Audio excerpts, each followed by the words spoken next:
Binabantayang low pressure area o LPA 09C sa silangan ng Mindanao. May mababang tsansang maging bagyo pero magdadala ito ng malalakas na pag-ulan. Eastern Visayas, Caraga at Davao Oriental posibleng tamaan ng pagbaha at landslide dahil sa trough ng LPA o low pressure area. May isa pang posibleng LPA na mabubuo sa silangan ng Visayas o Northern Luzon sa mga susunod na linggo. Magandang araw Pilipinas! Ito ang Pilipinas Weather ngayong araw, September 12, 2025. Ito ang ating update sa ating panahon. Pero bago ang lahat, i-like, share, and subscribe para lagi kang updated sa panahon.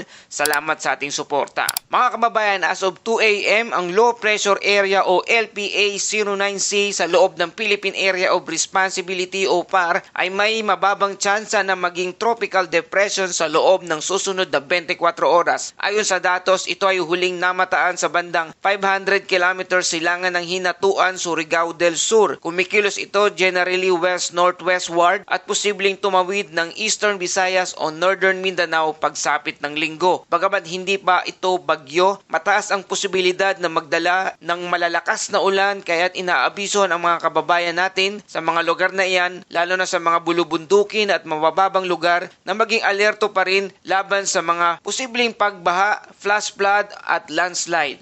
Samantala, may isa pang tropical cyclone threat forecast na posibleng maging LPA o low pressure area sa silangan ng Visayas o Northern Luzon. Sa mga darating linggo, patuloy nating itong babantayan kung ito'y papasok din sa ating Philippine Area of Responsibility o PAR. At para sa ating forecast weather conditions sa Eastern Visayas, Caraga at Davao Oriental, cloudy skies with scattered rain and thunderstorm dahil sa trough ng LPA o buntot ng LPA.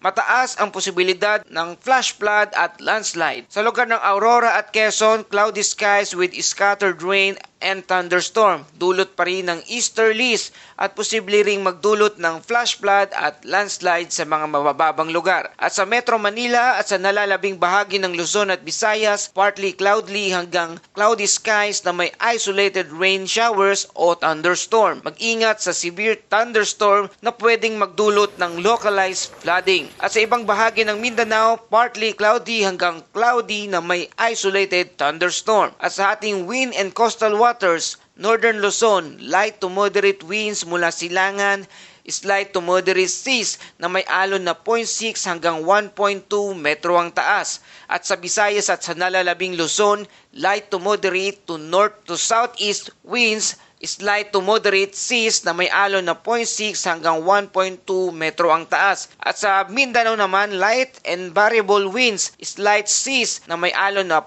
0.4 to 1 meters. Mga kababayan, habang mahina pa ang tsansa ng LPA o low pressure area na maging bagyo, hindi ibig sabihin na ligtas na tayo. Kung babalikan natin noong September 2018, may kahalintulad ding LPA na hindi naging bagyo ngunit nagdulot ng matinding pagbaha sa Visayas. Ibig sabihin, kahit hindi maging ganap na bagyo, malakas pa rin ang epekto ng mga kaakibat na pag-ulan. Kaya't mga kababayan sa Visayas at Mindanao, doblehin ang pag-iingat lalo na sa mga bundok at ilog na minsan ang ulan ay mas delikado kaysa hangin. At para sa ating daily Bible verse for inspiration mula sa Awit 46 verse 1, ang Diyos ang ating kanlungan at kalakasan, handang saklolo sa oras ng kagipitan. At yan ang ating latest update ng ating panahon. Para po sa karagdagang impormasyon, bisitahin lamang ang Pag-asa DOST sa www.pagasa.dost.gov.ph. At huwag kalimutang mag-like, share, and subscribe dito sa Pilipinas Weather ngayon, na lagi nagpapaalala,